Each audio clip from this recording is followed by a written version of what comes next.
Bonjour à tous et à toutes et bienvenue sur cette vidéo. Je m'appelle Nassima et je suis bénévole pour l'association Solidarillet. Dans un premier temps, je vais vous présenter notre association, puis je vais aborder quelques conseils pour la mise en route de l'allaitement. Je suis bénévole pour l'association Solidarillet Île-de-France et nous faisons partie d'un réseau d'associations. Actuellement, nous avons 8 antennes actives en France. L'association est composée de pères, de mères et de professionnels de santé, tous et toutes bénévoles. Et notre objectif, informer les parents et les futurs parents autour de l'allaitement maternel. Notre mot d'ordre, être à l'écoute de votre allaitement. Nous vous donnerons des informations claires, objectives et sans jugement et surtout qui seront adaptées à vos besoins et à vos contraintes.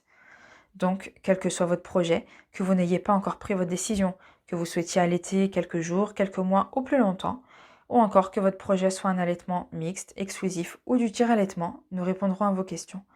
Pour cela, vous avez à votre disposition une ligne d'appel téléphonique où l'une de nos écoutantes vous répond 7 jours sur 7. Tous nos numéros d'appel sont disponibles sur notre site internet www.solidarilletidf.org ou encore www.solidarillet.org. Vous pourrez nous joindre si vous avez des interrogations, des doutes ou simplement besoin d'être écouté. Si on ne vous répond pas, surtout n'hésitez pas à envoyer un SMS pour que nous puissions fixer un rendez-vous d'appel téléphonique. Un autre de nos objectifs est de mettre en relation les mères entre elles. Se rendre compte que vous n'êtes pas la seule à être fatiguée et à avoir des cernes peut être rassurant. Pour cela, nous organisons des réunions. Certains de nos lieux d'accueil sont encore ouverts, sinon, nous avons mis en place des réunions en vision qui sont ouvertes tous et à toutes et sont complètement gratuites. On échange des astuces, conseils et informations autour des questions que vous vous posez. Rompre l'isolement des femmes enceintes ou ayant accouché est là aussi l'une de nos aspirations. Encore plus depuis la crise sanitaire. On y aborde tout plein de thèmes, de la mise en place de l'allaitement au sommeil du bébé allaité, en passant par la diversification alimentaire ou encore le sevrage. Là encore, on échange autour de ce qui vous intéresse. Toutes les informations, numéros de téléphone, date des prochaines rencontres sur nos sites internet. Encore une fois, nous sommes là pour vous. Donc, on entre dans le vif du sujet, l'allaitement maternel. Tout d'abord, chose très importante, toutes les femmes sont, sauf exception, capables d'allaiter leur bébé. Physiologiquement, chaque femme dispose de tout ce qu'il faut pour pouvoir allaiter son enfant. Ce qui fait souvent la différence entre un allaitement qui fonctionne ou non, c'est la confiance que la maman a en ses capacités. Donc faites-vous confiance et ayez confiance en le fait d'être la meilleure mère pour votre enfant. L'entourage est aussi un point important. C'est pourquoi il est intéressant de pouvoir se créer un réseau auprès duquel vous pourrez recevoir du soutien. Ce peut être une amie qui a allaité, une association ou encore une consultante en lactation certifiée. L'intérêt étant de trouver autour de vous une personne ressource qui pourra vous épauler si besoin. Donc, on l'a dit, sauf exception, toutes les femmes peuvent allaiter. Enceinte, vous avez peut-être déjà vu quelques gouttes s'écouler de vos seins. C'est déjà la lactation qui se prépare. Et ça commence dès le 4e mois de grossesse. Voilà, vous avez accouché. Votre bébé est enfin là, après 9 mois au chaud dans votre ventre. Vous pouvez d'ores et déjà lui proposer le sein. Bébé va pouvoir se nourrir, bien sûr, mais l'allaitement offre aussi à bébé un moyen de se rassurer et de s'apaiser tout contre sa maman. Et c'est en peau à peau, bébé nu, en couche, sur votre poitrine nue, qu'il est le plus naturel pour lui de se retrouver. Il sera rassuré par votre odeur, votre chaleur et même par le rythme de vos battements cardiaques. Et très instinctivement, il saura vous faire comprendre qu'il a besoin de téter.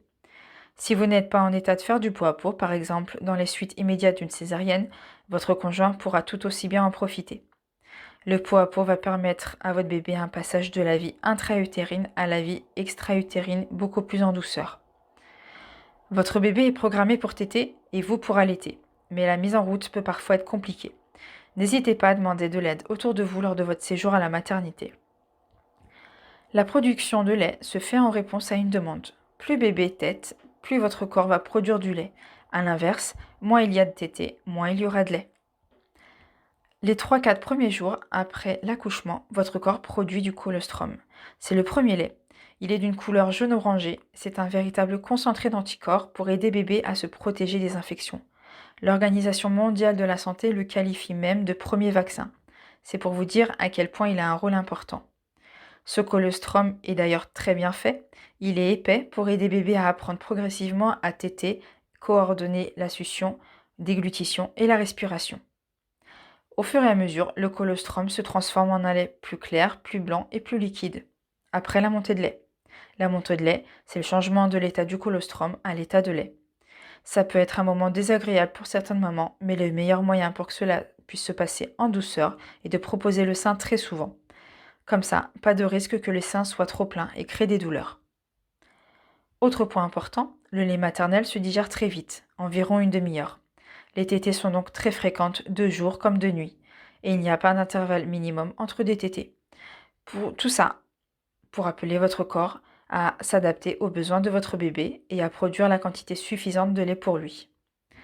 D'ailleurs, la composition du lait évolue en fonction de ses besoins et ne sera pas le même à 4 jours qu'à 3 mois ou qu'à 10 mois. Sa composition change aussi tout au long de la tétée. Au début, le lait est très clair, puis au fur et à mesure, il va s'enrichir de corps gras vers la fin de la tétée où il sera un peu plus épais.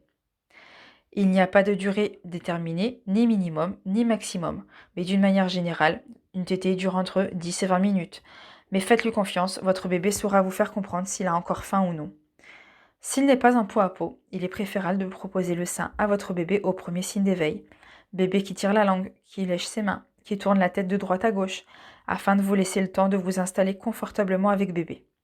Autre point d'ailleurs qui revient souvent en réunion, les positions. Et là, très clairement, vous faites comme vous voulez. L'important étant que vous et votre bébé soyez à l'aise et que votre bébé soit en sécurité et qu'il ne risque pas de tomber. Dernier point, mais qui a son importance, l'allaitement ne fait pas mal. Une sensation pas très agréable au début, oui, mais en aucun cas il doit y avoir une douleur. Si tel est le cas, faites-vous accompagner, il est possible d'y remédier. Voilà, cette vidéo touche à sa fin. J'espère qu'elle vous aura été utile. En tout cas, n'hésitez pas à faire un tour sur notre site internet et à nous suivre sur les réseaux sociaux, Facebook et Instagram, ou encore à appeler l'une de nos écoutantes.